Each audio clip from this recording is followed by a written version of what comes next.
sorry, Hindu victimhood is false. It's just like a fake story of a political agenda. Because the main reason given for that is various reasons. The crux of her story was Hindu are in majority in this country.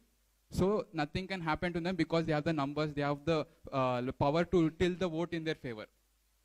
And also anyone who tries to argue against it is also branded as Savarna, entitled Brahmin, and other such things.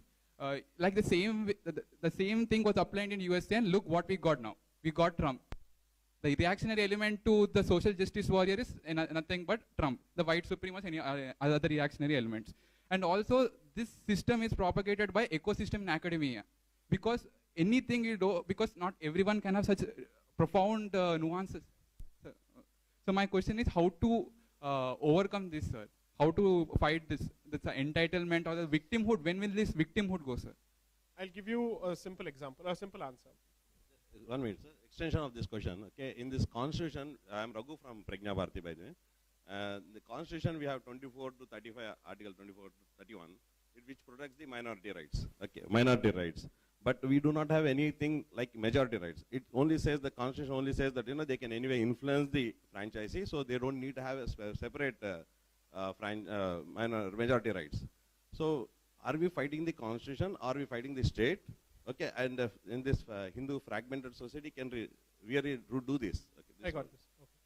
So first I'll answer your question. So according to her, if you're in a majority, you can't be a victim. Correct? So the converse of that statement is, if you're in a minority, you can never be the aggressor. You'll always have to be the victim. Correct? Okay. Are Brahmins in a majority or minority? Minority. So if Brahmins are in a minority, they could have never dictated terms to others. Is that the logic? Shall we agree with that?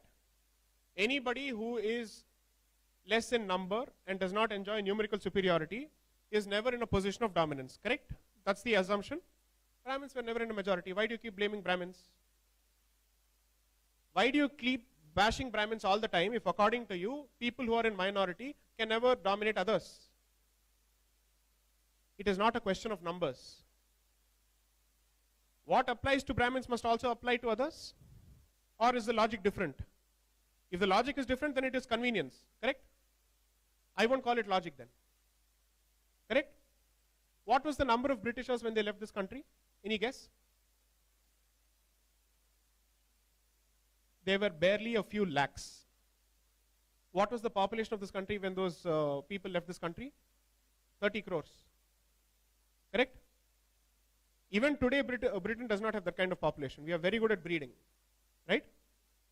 Nobody has been able to beat us so far. It's not 1.25 billion as Modi ji says. From Sawa crore, we have now gone to 1.4 billion in fact. So on Doordarshan, when you see that thing which has that population clock, it's like a time bomb, it's ticking. So the point is, I'm trying to say that if that is the logic, no people who are small in number can ever be accused of dominating others. Can you do this in South Africa then? It was a white minority. What about Zimbabwe? It was a white minority. Yes or no? There are 5 fingers and there is 1 fist. Which is stronger? The finger or the fist? That's the answer. You may be 5 fingers, but there is 1 fist. Is it difficult for a fist to break each finger when the fingers don't come together? Is it a fair contest between a finger and a fist, or a fist versus fist? That's the logic. Why do you even bring up that lady? She's irrelevant. Forget her. She's lost her relevance. She's lost her relevance. Here's her claim to fame. She has blood of soldiers on her hands, both during Kargil and 26/11. She's the last person who should speak about the country. It is her articles which form the basis of the Sabarimala petition. You ask her what is the nature of the basis of the tradition, she won't know anything. Don't bring her. She is an ignorant person who has a certain agenda. As simple as that. You should know who you can argue with and who you can convince. These are not people who can be convinced. They understand only one language, which is that either you